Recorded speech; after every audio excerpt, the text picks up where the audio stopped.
T-minus 10, 9, 8, 7, 6, 5, 4, command engine start, 2, 1, ignition. It's over the top. It's over the top.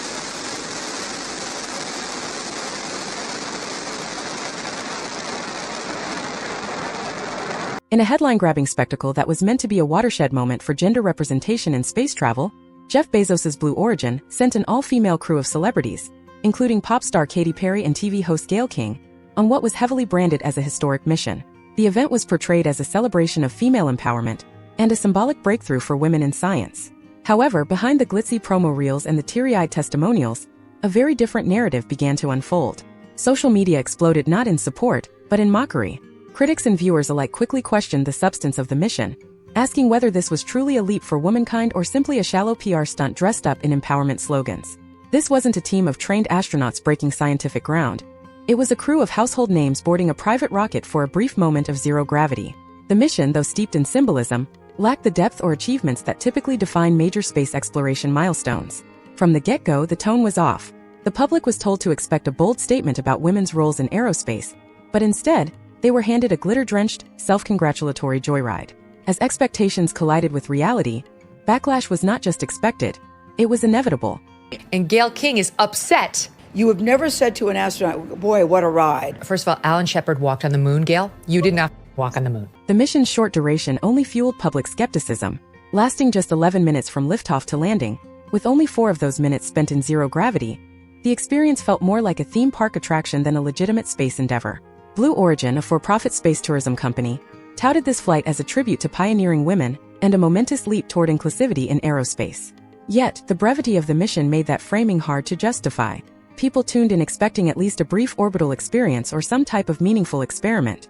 Instead, they were treated to soundbites about divine feminine energy and Instagram-worthy moments from inside the cabin. Public perception quickly soured, with many online commentators calling the mission space tourism cosplay and comparing it to a pricey amusement ride for the ultra-wealthy. Even fans of the celebrities involved struggled to defend the trip. Rather than inspiring young girls to pursue STEM careers, the mission seemed to communicate that space was just another backdrop for self-promotion. The idea that this trip was somehow comparable to the decades of intense training endured by real astronauts rang hollow. Blue Origin's attempt to ride the wave of feminist marketing ultimately undermined the very message it claimed to champion, leaving behind a trail of questions, memes, and mockery. Is not just about going to space. It's the training. Their training? They did 2 days. I don't even know how much it's going to change me. The backlash was swift and unrelenting, especially across social media platforms where users wasted no time roasting the entire endeavor. Twitter lit up with biting commentary, sarcastic takes, and brutal memes. "Why did I think they'd be gone for a few days, not 4 minutes?" one user quipped. Others went further, dubbing the rocket a giant vibrator for billionaires. While Wendy's fast food chain joined the fray by tweeting a sly jab at Katy Perry, who had posted about the spiritual transformation she underwent during the flight. The internet's sense of betrayal stemmed not from the fact that celebrities went to space, but from the way the mission had been marketed. It wasn't sold as a luxury experience for the elite. It was sold as a feminist revolution. And when people saw celebrities speaking in pseudo-philosophical terms about the cosmos after what was essentially a $500,000 elevator ride, it struck a nerve. Satire replaced celebration. Even the very idea of becoming an astronaut in 2 days was seen as insulting to the real men and women who had spent years preparing for missions that actually advanced humanity's understanding of space. Instead of galvanizing support, the mission became a punchline, with even progressive voices in the entertainment industry turning their backs on what they saw as an embarrassing overreach in messaging. If they didn't market this whole thing with this empowering and serious tone, I don't think anyone would have roasted it. Perhaps the biggest disconnect came from the attempt to frame this as a feminist triumph. Blue Origin and the participating celebrities leaned heavily into language about empowerment, breaking barriers, and redefining what it means to be a woman in science. However, this narrative quickly fell apart when critics realized the flight had zero scientific merit and was composed entirely of women with no background in engineering, astrophysics, or space tech. If anything, it reinforced the stereotype that women can only achieve spaceflight status when they're rich, famous, or dating a billionaire. The empowering language started to feel like a cover for what was ultimately a superficial stunt. Real empowerment, viewers argued, would have meant spotlighting female engineers, scientists, or pioneers in the field, not influencers and celebrities on a luxury ride. The public, especially women, weren't against celebrating female achievement. They were against the co-opting of feminist language to sell tickets and headlines. Gail King's emotional speeches and Katy Perry's metaphors about divine feminine power rang hollow when placed against the backdrop of real female astronauts who've quietly achieved groundbreaking work for decades. The contrast was glaring and offensive to many. I can't find inspiration in this. You've got some very rich, famous women who were selected because they're rich and famous, not because they've got any understanding of science or space. I think this is just so completely unrelatable to the average person. The space tourism aspect didn't help either. Blue Origin is a private company whose primary business model involves charging six-figure prices for suborbital space flights. It isn't NASA. There are no government-backed experiments, no technological leaps, and certainly no obligation to serve the public good. Yet the mission was cloaked in language that suggested otherwise. Critics were quick to point out that this wasn't about progress, it was about profit. For all its talk of breaking boundaries, Blue Origin's launch was only accessible to the wealthiest fraction of society. The irony of claiming to make space accessible while charging hundreds of thousands of dollars per ticket wasn't lost on the public. That glaring contradiction laid bare the truth behind the campaign. This was less about lifting women up and more about elevating Blue Origin's brand. It was marketing, plain and simple. And in the age of social media, where audiences can sniff out inauthenticity in seconds, the company's attempt to wrap a business venture in social justice messaging backfired spectacularly. The audience didn't see a bold leap into the future. They saw a PR stunt executed at supersonic speeds. It is the highest high, and it is surrender to the unknown, and you're feeling that strength. So I feel really connected to that strong, divine feminine right now. What's truly telling is that even people who would normally champion such causes began to distance themselves.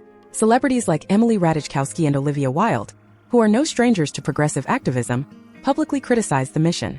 Ratajkowski questioned the environmental impact of such vanity projects, especially when framed as caring about Mother Earth. Wilde shared a meme mocking Perry's over-the-top return and labeled the flight a billionaire distraction. This internal criticism, coming from figures within the same ideological circles that the mission tried to appeal to, was a clear signal that something had gone deeply wrong. It was a case study in how progressive messaging, when hijacked by corporate interests, can lose all meaning. The participants, knowingly or not, became avatars for a campaign that felt less about feminism and more about photo ops. Even Gail King's attempts to defend the flight by insisting it wasn't just a ride fell flat. When your allies don't buy the message, it's probably time to rethink your strategy. And that's exactly what commentators began demanding. Less showboating, more substance. The public reaction could have been entirely different had the mission been marketed honestly. If Blue Origin had presented the flight as a fun, extravagant celebrity space jaunt, no strings attached, it might have been received with playful curiosity instead of contempt. Audiences aren't against wealthy people doing ridiculous things. They're against being told those ridiculous things are somehow revolutionary. The mission's tone-deaf framing was its ultimate downfall. A joyride isn't the same as a milestone, and trying to pass one off as the other insulted the intelligence of viewers. People don't want to be preached at by millionaires talking about inner healing, while floating in a space capsule funded by an e-commerce empire. Especially not while they're struggling to afford basic groceries. It's not that audiences lack imagination or hope, it's that they crave authenticity.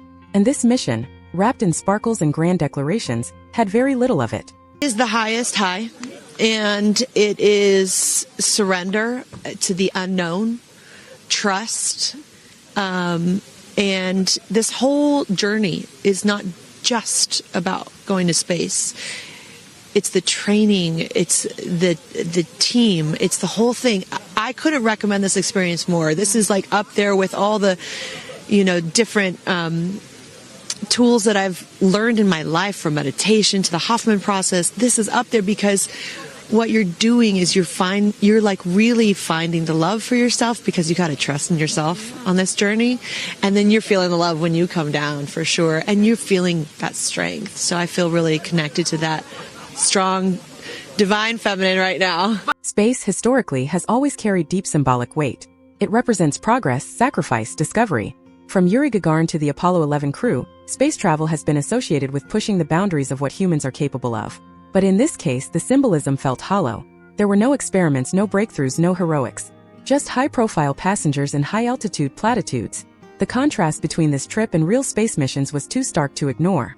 In fact, just weeks prior, NASA astronauts had been rescued after spending months in orbit, an event that barely made headlines. Meanwhile, this celebrity capsule ride dominated the media cycle. That irony wasn't lost on space enthusiasts, feminists, or the average viewer. Instead of inspiring awe, it exposed a cultural shift where style trumps substance, and Instagram-ready moments carry more weight than actual achievements. The public, hungry for something meaningful, felt duped. What's worse, the celebrities involved didn't seem to understand why the criticism was so fierce. Many brushed it off as haters gonna hate, while others doubled down on their poetic monologues about transformation and self-love. Katy Perry, in particular, gave several interviews where she likened the trip to a spiritual awakening and talked about bringing the ass back to astronaut. For audiences, these statements reinforced the idea that the mission wasn't about pushing boundaries, it was about branding. And not just for Blue Origin but for the celebrities themselves. This wasn't about women breaking barriers. It was about securing magazine covers and motivational speaking gigs. And while there's nothing inherently wrong with personal branding, tying it to a cause as meaningful as gender equity in STEM fields only cheapens the message. What could have been a moment of unity became just another pop culture circus. There's an air cushion in the last milliseconds that just makes it even softer. I will also note the parachutes landed very close to the capsule. That's just In the end, the mission did make history, but not in the way anyone intended. It may go down as one of the most tone-deaf spaceflights ever launched. The public's reaction was a wake-up call to anyone who thinks slapping empowerment on a corporate event is enough to sell it. People are demanding more. More authenticity, more substance, and more accountability. It's not enough to be famous and rich. You have to bring something real to the table. And if space is going to become the playground of the wealthy, then at least be honest about it. Don't pretend it's for everyone when it's clearly not. Blue Origin's mission might have had stars on board, but it ultimately showed us that no amount of media spin can launch a hollow message into orbit. This wasn't a giant leap for womankind. It was a small, overpriced step for celebrity tourism.